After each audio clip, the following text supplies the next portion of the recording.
आप सभी का स्वागत है। आज हम आपको कक्षा 10 1.2 के क्वेश्चन नंबर तीसरे से क्वेश्चन नंबर 7 तक यानी कि 7 क्वेश्चन तक पूरे कराएंगे। देखिए तीसरे क्वेश्चन का पहला क्वेश्चन आप देखते हैं। अपन पहला क्वेश्चन है अभाज्य वर्गखंड विधि द्वारा निम्नलिखित पूर्णांकों की एलसीएम और एचसीएफ ज्ञात कीजिए। पहला क्वेश्चन है बेटा 12। तो सबसे पहले 12 के अभाज्य वर्गखंड करते हैं अपन। 2 से काटो 6 बेटा, फिर यहाँ 2 से काटो कितनी बार 3 बार, फिर 3 से काटो 1। ठीक है बेटा। इसी प्रकार 15 काटो बेटा, ये 2 से कटेंगे क्योंकि विषम संख्या 3 से कट रहा है, तो इसे 3 से काटते हैं। 3 से कटे बेटा 5 बार, 5 से काट दिए 1 बार।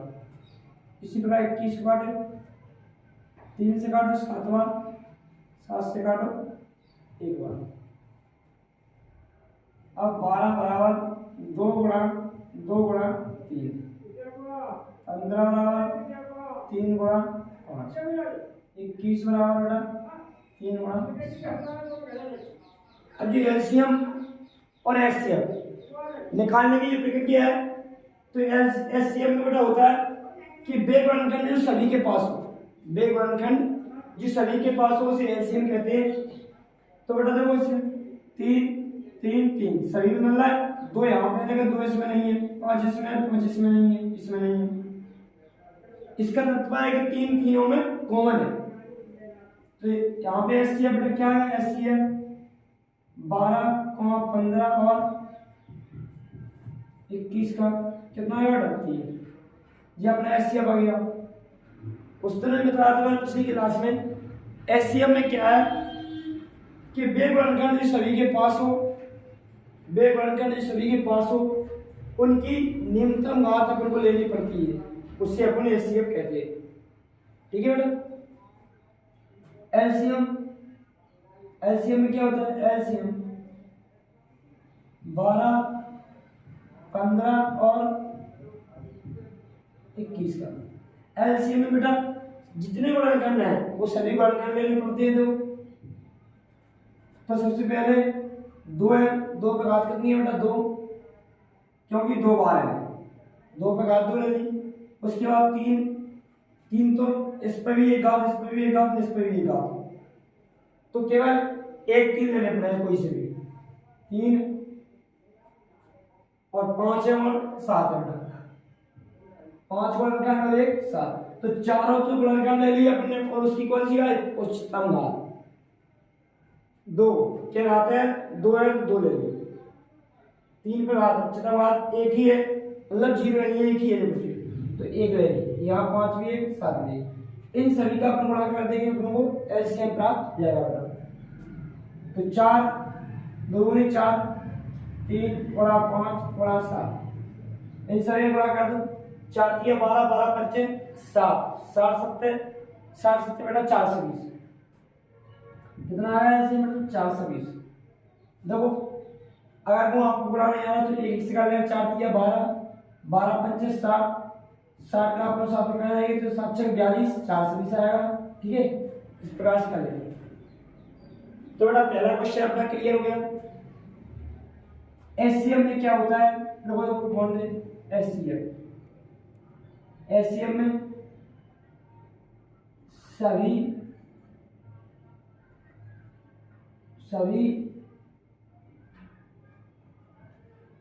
संख्याओं के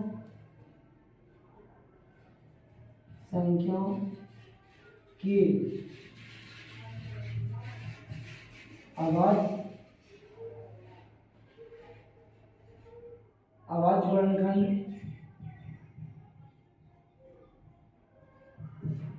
लेते हैं जो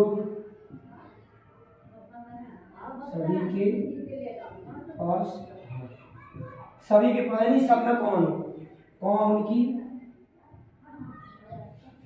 न्यूनतम घात।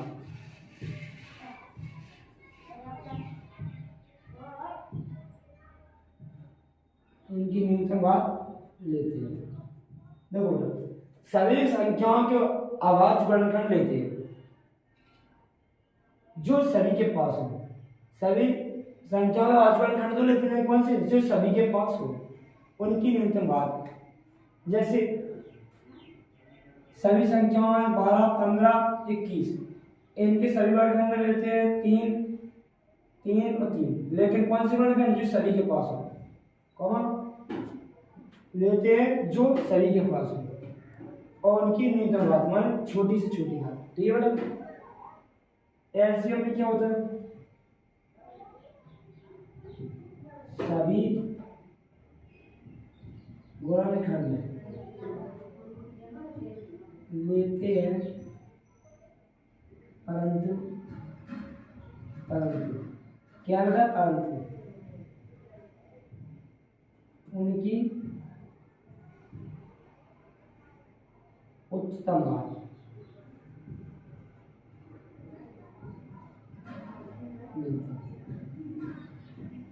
कैसी घात मिलती है बेटा, उनकी उच्चतम घात। ठीक है, एलसीएम में बस नोट कर लो इसे। अगला क्वेश्चन आइए बेटा, इसका सेकंड पार्ट देखिए। सेकंड पार्ट 17 17 को हम बचपन घन करते हैं, 17 एकम 17 1 से कट जाएगा।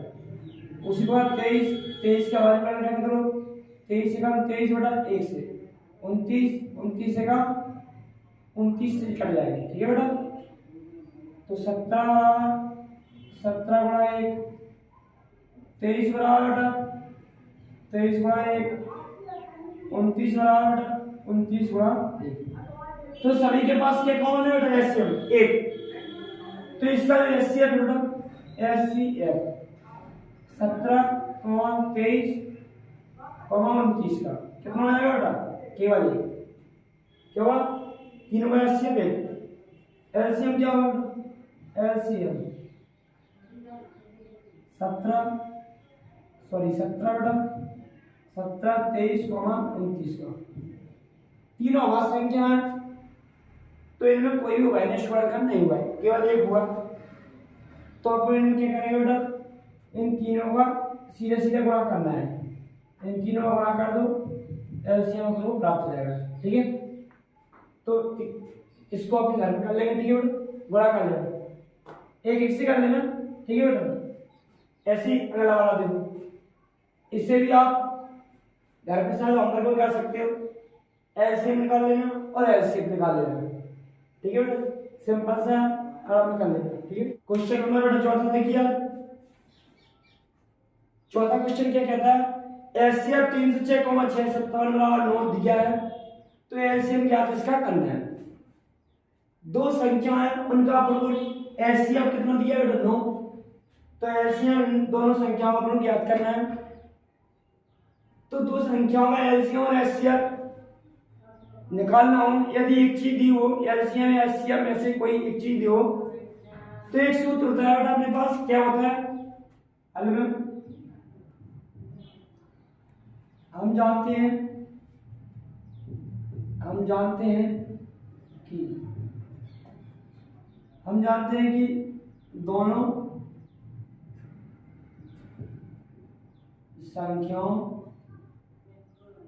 संख्याओं का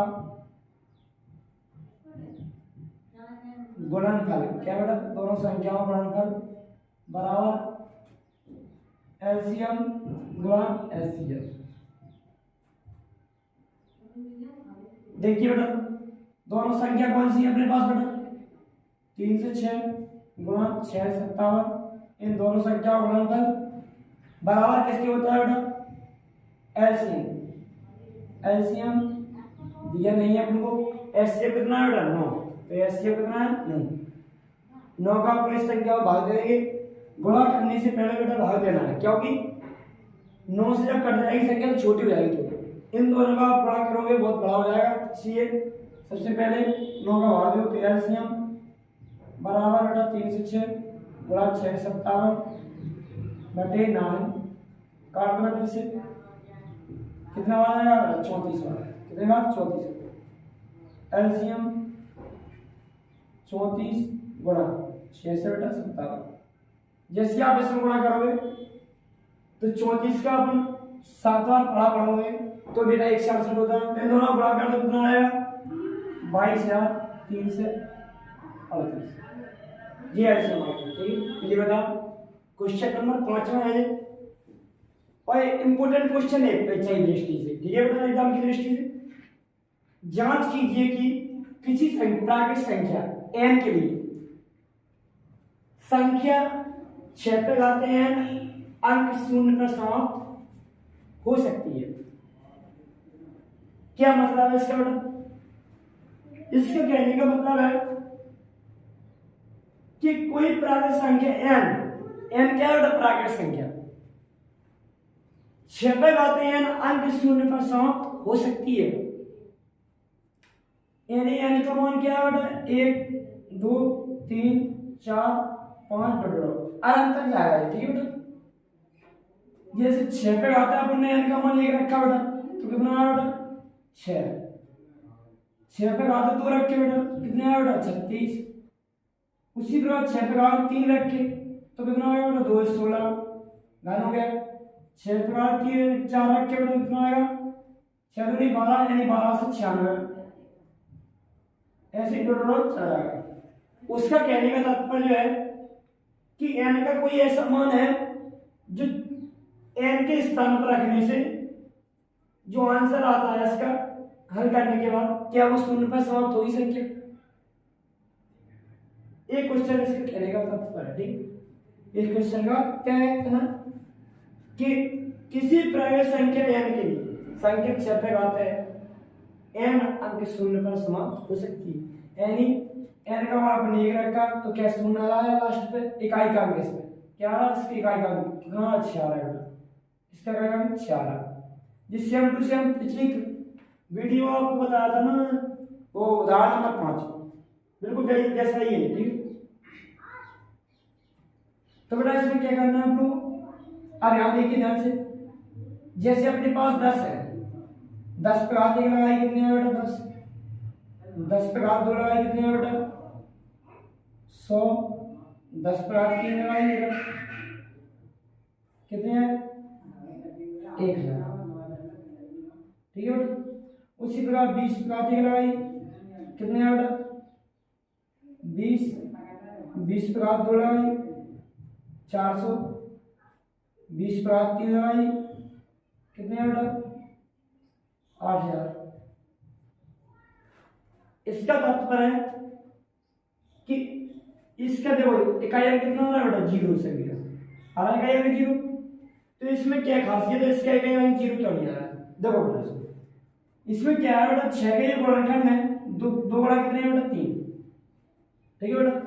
और 10 के गुणनखंड है बेटा, कितने हैं? 2 गुणा 5। ऐसे इसके इसमें देखो 10 से गुणा करते हैं 2 गुणा 5। उसी प्रकार 20 से गुणा करने बेटा कितने हैं? 2 गुणा 5। हाँ, तो बेटा इसमें क्या खासियत है? यहाँ 2 गुणा 5, इसमें भी 2 गुणा 5, परंतु इसमें बेटा 5 नहीं है। क्या नहीं है बेटा? 5। बस अगर कहीं यहाँ 5 होते इसी गुणनखंड में तो इसका इकाई का अंक क्या आया था बेटा? 0 या 0 आया था। इसमें क्या है बेटा? 2 गुणा 5, इसमें क्या है? 2 गुणा 5। इसमें 2 तो है बेटा, लेकिन 5 नहीं, इसलिए इसकी जो संख्या है सॉल्व करने के बाद निकली है, इसमें क्या है? क्या 0 नहीं आ रहा, ठीक है बेटा। तो अब इसमें क्या लिखना है? इससे यह सिद्ध होता है कि यदि 6 के अभाज्य गुणनखंड में संख्या 2 और 5 होना आवश्यक है, कोई भी संख्या हो, अभाज्य गुणनखंड में यदि 2 और 5 हो तो वह संख्या 0 पर समाप्त हो सकती है, ठीक है बेटा। तो आज ये क्वेश्चन की थोड़ी भाषा है, लिखते हैं, देखिए आज लिखते हैं बेटा, ठीक है बेटा। तो क्या लिखेंगे बेटा? हम जानते हैं प्राकृत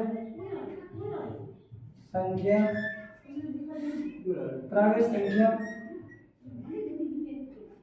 m के लिए क्या कहें बेटा? इन्हें हल में हम जानते हैं कि 6 पे घाते n के रूप की 6 पे घाते n के रूप की कोई भी संख्या जो शून्य पर समाप्त होती है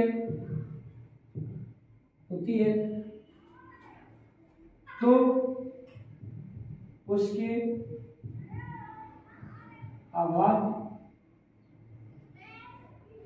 आवाज गुणनखंड में क्या होना चाहिए बेटा?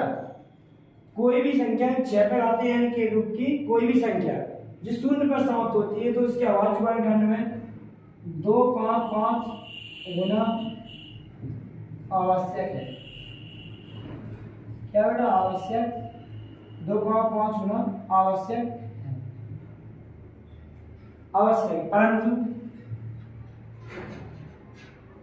परंतु 6 पे आते हैं बराबर 2 गुणा 3 पे आते हैं या 2 पे आते हैं गुणा 3 पे आते हैं के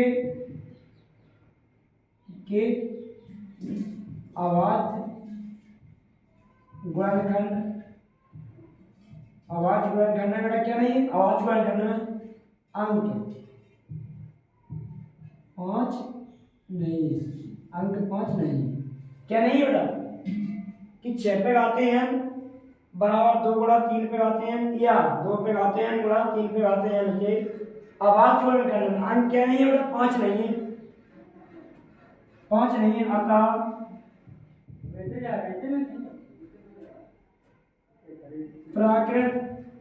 प्राकृत संख्या n के किसी भी मान के लिए प्राकृत संख्या n के किसी भी मान के लिए 6 पे आते हैं के रूप की संख्या शून्य पर समाप्त नहीं होगी, शून्य पर समाप्त नहीं हो सकती। नहीं हो सकती। क्या कहा बेटा?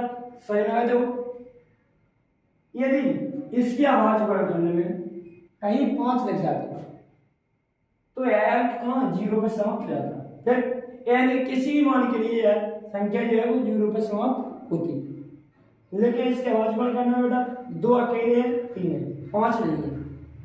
तो क्या लगा बेटा? 6 पर आते हैं के रूप की कोई भी संख्या जो शून्य पर समाप्त होती है तो उसके आवाज गुणनखंड में 2 का 5 होना आवश्यक है।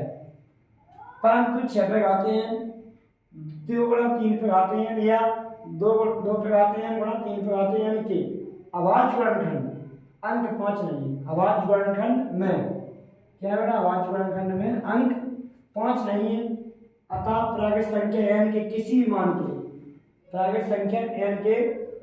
मान के लिए 6 पर आते हैं के रूप की संख्या शून्य पर समाप्त नहीं होगी। ठीक है बेटा? नोट कर लो, इंपोर्टेंट क्वेश्चन है बेटा। ये देखिए बेटा, क्वेश्चन नंबर जितना व्याख्या कीजिए 7 गुणा 11 गुणा 13 प्लस 13 और 7 गुणा 6 गुणा 5 गुणा 4 गुणा 3 गुणा 2 गुणा 1 प्लस 5 भाज्य संख्या है।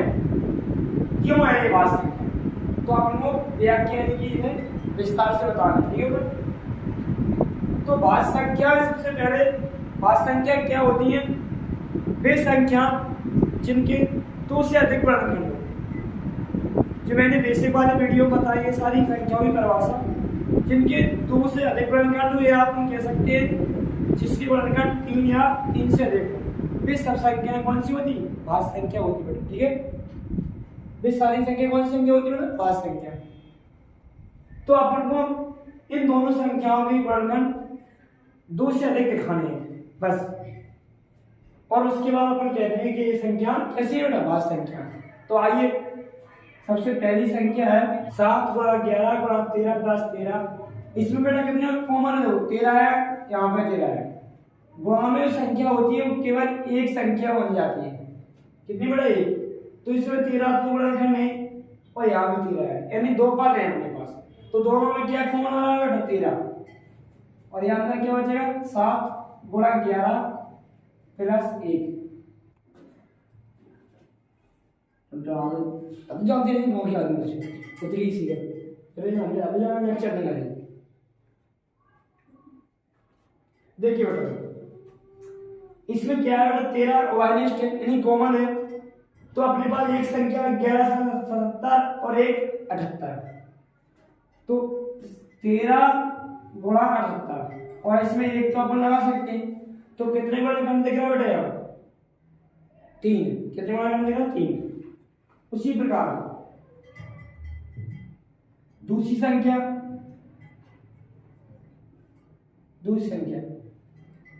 क्या है बेटा?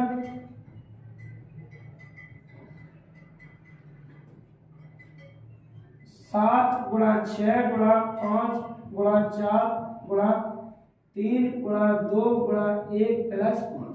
इसमें देखो बेटा 5 कॉमन आ रहा है, तो 5 इसमें कॉमन ले लो और 5 इसमें कॉमन ले लो। कि 7 गुणा 6 गुणा